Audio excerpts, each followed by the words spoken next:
Today, we will be doing some light work in Adobe Premiere Pro to sync up our Let's Bounce footage with sound effects that we record or find online. We would normally do this in person, but because we are now all remote, I also want to see if our computers can handle something simple like this. Though it is simple, and though some of us may be familiar with Premiere already, I'm going to be teaching these concepts from ground zero to build good organization habits for the future video art pieces we create. First, you're going to collect your Let's Bounce animation footage. I've got mine here. This isn't a special ball. This is actually just a regular ball, but I'm going to use this one. Whereas you're using your water balloon, your tires, your ping pong balls, your bowling balls. But I'm just going to reuse this regular one. And you're also going to have your sound effects. Here I have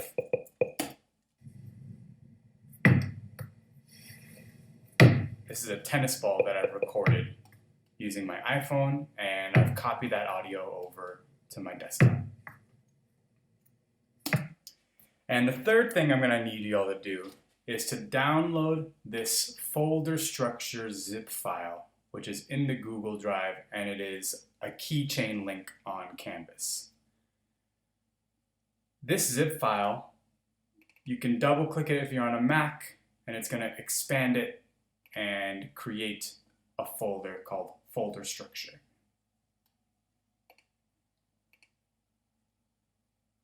And I'm going to rename this folder. I'm going to call it Let's Bounce. And if you open this up with your Finder, you now have 6 folders inside, and they're all numbered from 1 to 6. Now again, 90% of animation or video editing is organization. That is really more than half the battle when you're creating any work with video art. And so I've got these 6 folders that are 6 major categories of things that you're gonna need or you're gonna collect with some of your future video art pieces. And they're done sequentially, so you kind of know which ones you're gonna be looking at. This first folder is called footage, and that's for any video sequences that we use. This is actually where I'm gonna put my Let's Bounce animation. So I'm gonna take that and put it in the O1 footage folder. Now there's 2 folders in here, proxies and raw. We'll go over that later, especially if you do live action footage, but right now I don't think we need that.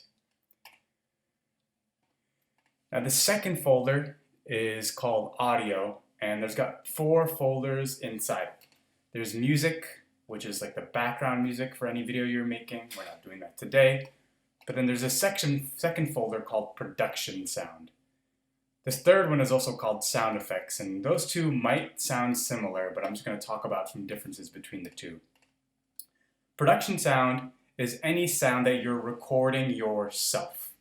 In my case, I've recorded this tennis ball bouncing, and that I'm placing in production sound. So that's something that I've recorded myself, especially later on if we are using live action video and we use the boom microphones, all that stuff, all that audio is going to go in production sound. But if you downloaded your sound effects from that website freesound.org, or you got it from anywhere else and did not create it yourself, place it in the sound effects folder here. This last folder is called VO or voiceover. We're not going to be doing that today, but later on we're going to be doing some dialogue with our animation, so that's where that stuff will go. I'm just going to briefly talk about these next folders. We're not really doing that stuff today, but it's good to know what they're for. This third folder is archive. That's for any footage that we grab from other places and did not collect ourselves. It could be news clips. It could be recordings of other movies or other animations. So that goes there. Any stuff that's been recorded that you don't have the rights to. This fourth one are stills and graphics. Sometimes we have text overlays or cutscenes. I saw several of you use that SpongeBob 1 week later cutscene, so that's where that stuff goes, stills and graphics. 5, these are the exports. This is when you're finished syncing your footage with your audio. And once it's ready to go and uploaded, you put all of those exported movie files here. So that's where you find that.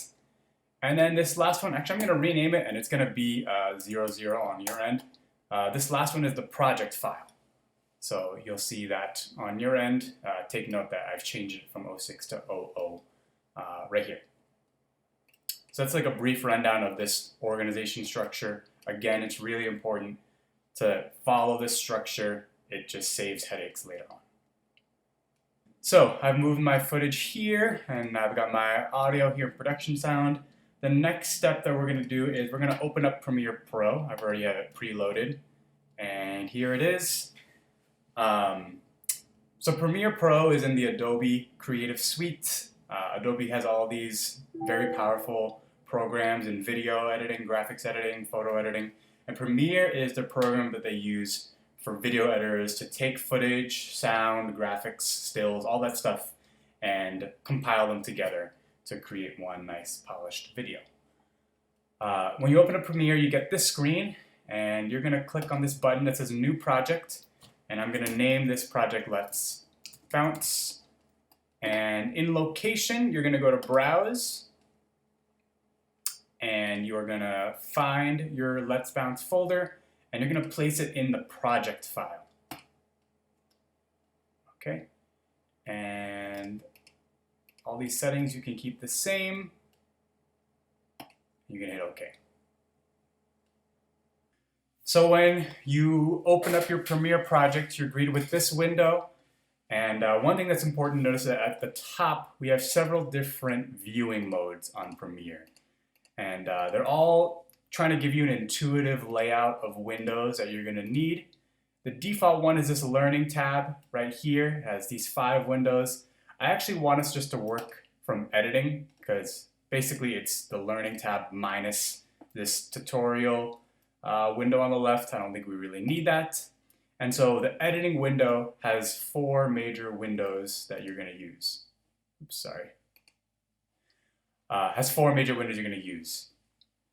In the bottom left, this is Import Media. That's where you put all your audio and footage, and you can kind of sort through that stuff here. On the top left, it's the source. So when you're looking at a video footage that you've already created without any edits, that's where you're going to view that. But all of your footage that you sync with sound or you put effects to, that goes here to the program. That's kind of like the official cut of your video. And then this last one down here, we have this timeline sequence. That's where you're going to see your audio and footage syncing up. Also in the bottom right next to it is a little audio level, decibel levels, so you can see how loud your audio is in a clip.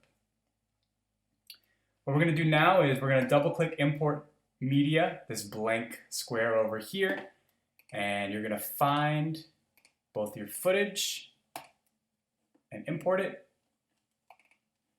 And I'm also going to go back and grab my audio and import that as well.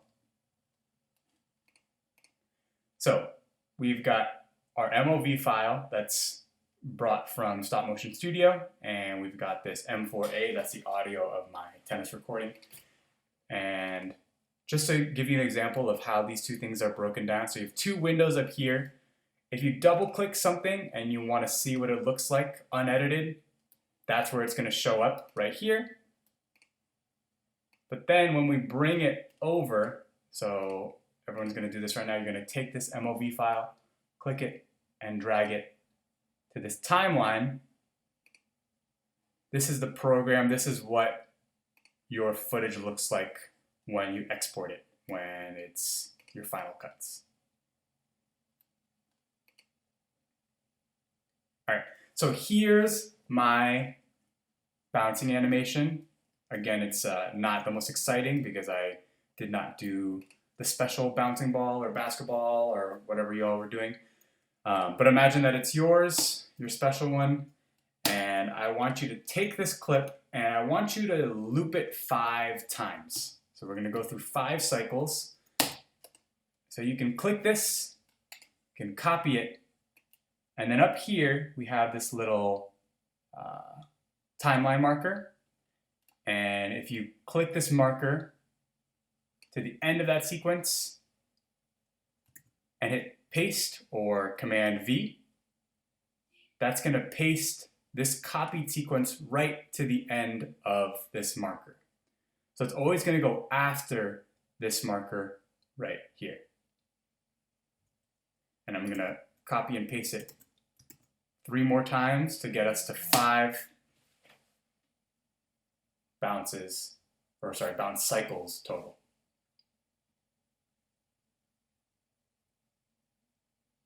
Okay, great. And so now you'll see we've got 2 layers of stuff happening in our timeline. And they're all labeled. So at the top, this is V1. And that's V for video. That's where you can see the video footage of this clip that I've uploaded. Now, when I recorded in Stop Motion Studio, I had no audio coming in. If you double click this bar right here that says A1, you'll see here, this is actually the audio sequence for this same clip, but there's no data coming in. And even if I turned up my audio all the way, I won't hear anything. That's because there's nothing here. All right, I'm gonna double click this bar again just to make it smaller. So what I do want to do though is bring my recorded, in your case it could be recorded or it could be found online, audio file, and you're gonna click that and drag it here to the second, second track, A2, A for audio. And now I'm gonna play this, and it's happening through the program. Again, this is like the kind of, this is like what you would see when you export your video. So now I've got audio from my tennis ball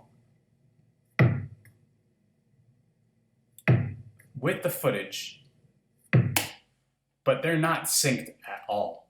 So like every time a bounce happens, I don't really get anything, but then every time I hear a bounce, it's like not linked up to what I want to be. So what I'm gonna do is I'm gonna zoom in, and you can zoom in by actually clicking this little slider here. And you can also click and drag the gray part of it to scroll. And so what I wanna do is cut out this audio sequence. So right here, you can see, I'm actually gonna double click this so you get a bigger view of it. That's the data of what my phone is recording. And so we have this big bounce in the beginning, and then it kind of dies out over time. And actually you'll hear at the end, let's see if you can hear that. That little clip right there, that's me catching it. And so I actually don't want that clip, because in this, I'm not actually gonna see that.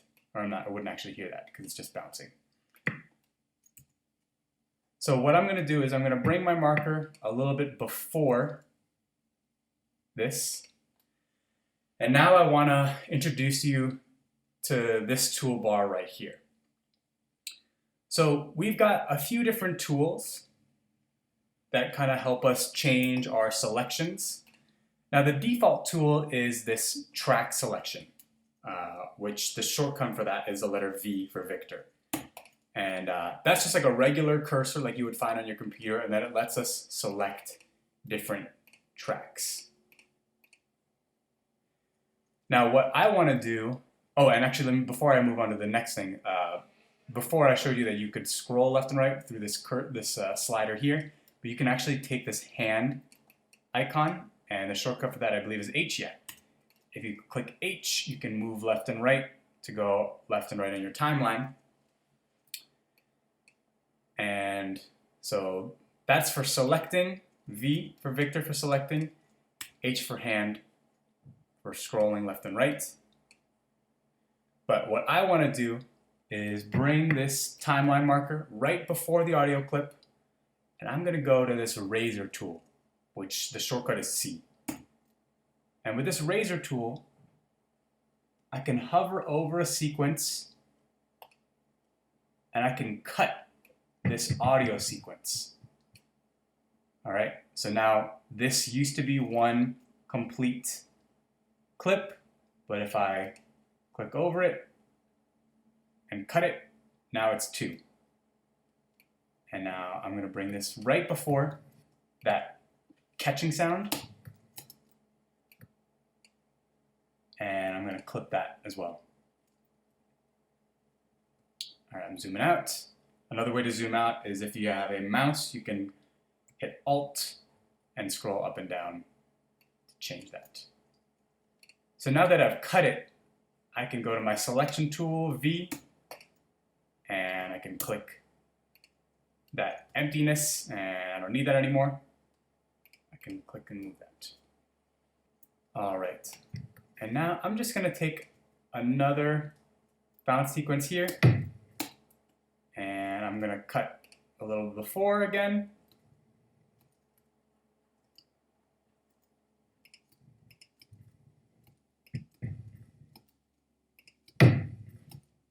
And a little after. All right. So now what we want to do is we want to mark where the bounces on our footage are.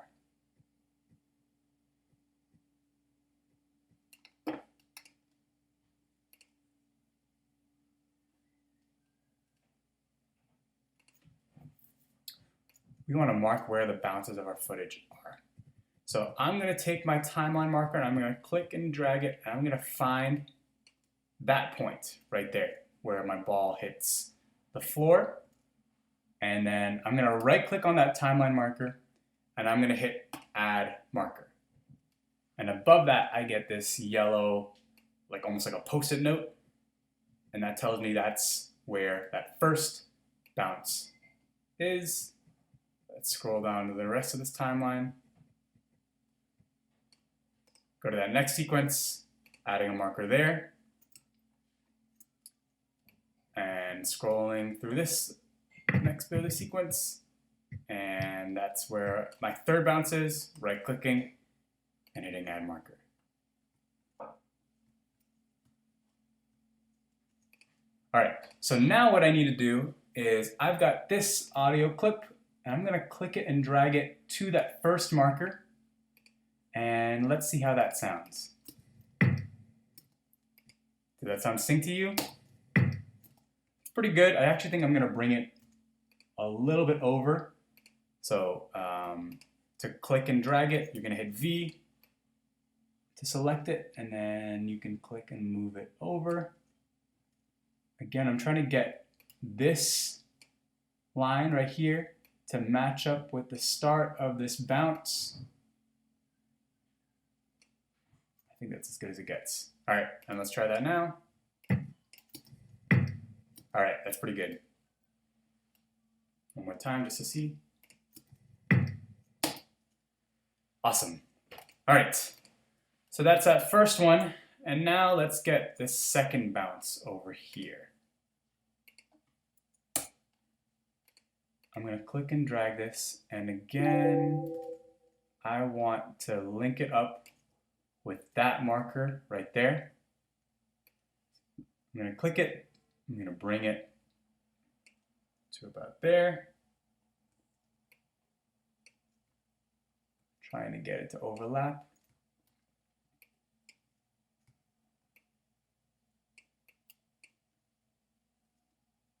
All right, I think that's pretty good. And you'll notice I have this little bit of gap in audio right here. And all this stuff down here, that's just like white noise that my recording is picking up. But it's going to be weird if I have this gap where there's nothing coming in. You can kind of hear that, right? Where the audio just kind of cuts out. But I can click I'm gonna grab this bit of white noise here and I'm just gonna put it underneath like there. And that should, so I put that in this third audio track. So these are all the audio tracks, and you can have as many audio tracks as you need. So that's a way that I can layer that sound and have it to be nice one continuous audio track. And last but not least, I need one more bouncing ball clip. So I'm gonna go here, cutting around it like there and there.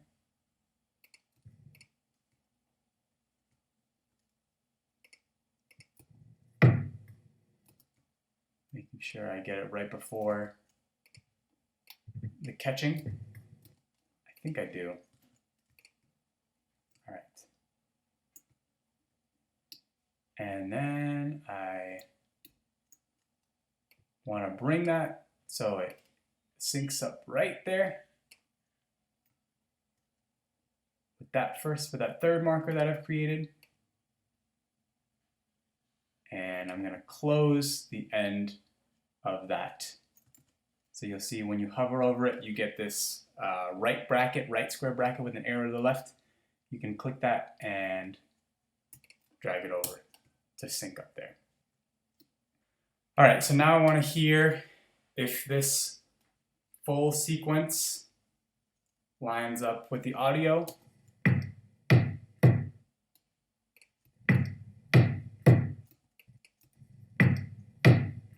All right, I think that's pretty good to me. One thing that I do notice, and you're probably gonna have to change this too, is that that first bounce, it's a decent sound, but then the next two get really loud, much louder than the first one. And if you think about a ball bouncing, usually the first one's the loudest, and then the second and then third lower in the sound. So I'm actually gonna click on this sequence, and if I hover over this horizontal line, you can click and drag it, and you'll see you have this number that says negative 0.21 dB. That means it's gonna bring the audio down 2.1 decibels. And that's the, what's it called? The quantity of audio. That's how they measure how loud an audio sequence is. So less decibels is the quieter, means the quieter it's gonna be. So let me see what it sounds like now when that's at -3 decibels. Okay, that sounds more natural, like a lower volume bounce. And I'm gonna bring that one down even more to like -6 decibels, and let's see how that clip now works. I'm gonna bring that down a little bit more, and that one down even more. That sounds great. All right, so you're all gonna try to get your sound to sync up with the first of these 5 video clips, those cycles that we've created. Right now I'm getting rid of all this excess video, like so. And now all I gotta do is take this. So if you have your regular cursor, V for Victor, and you click and drag and select all that audio, you can right click it, you can group it so it'll always stay together. Now I can't just select one of them unless I ungroup it, but I don't need to because that's a nice clip. And I'm gonna do the same thing that I did with my audio at the beginning of this video. I'm copying this with Command C. Oops, my computer's, sorry, my mouse is freezing up a little bit. So yeah, you take that, you copy it, or hit Command C, and then paste it. Oops. Now I've made a mistake where I've pasted this audio track and now it's overlapping with the audio track of my bouncing ball animation, which is fine because there's nothing there. But again, I want us to build some good habits. So I want to put this here where it belongs. So I'm going to undo that, and I'm actually going to lock this first audio track. So if you click that lock, toggles it, it now is offline essentially. And there we go. I placed it 4 more times for a total of 5. And let's see if that works.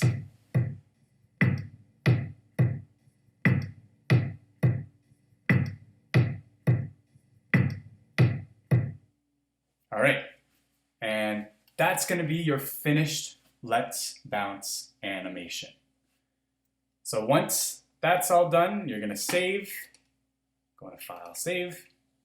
That saves that project and all this beautiful stuff.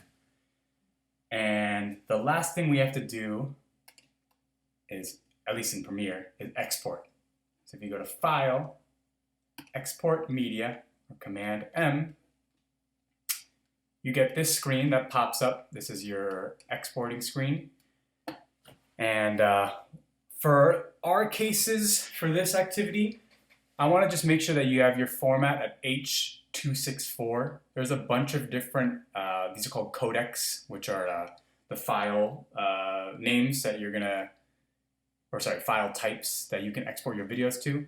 But we're gonna use this H.264 codec because that is easiest for uploading online. It's both small in amount and processes easier for websites like Vimeo. And then I'm gonna change my output name. I'm going to my desktop, go to my Let's Bounce, and I'm going to put it in the exports folder here, and I'm going to name that Let's Bounce. I like putting V and then whatever number version you're on, so you know which number sequence this is. I'm going to do that. I'm going to say for the video settings, I'm going to say match source. So that's going to change the pixel width and height to be whatever the video is. And it's also going to keep the frame rate the same, which was 24. And once all those things, also make sure that audio and video are both checked to be exported. I think that's good. Usually you'll get an estimated file size. Mine's at 13 megs, which seems about right for a 10-second clip. But if any of yours are wildly different, check these settings to make sure those are all right. And you're going to hit export and wait for that to export. This was a really quick video, so that didn't take too long. And the last thing you're going to do with this is just go to Vimeo.com. Hopefully you all have a login, and you're going to upload your video and then submit the Vimeo link on Canvas. That's going to be the final submission for this first study activity, Let's Bounce.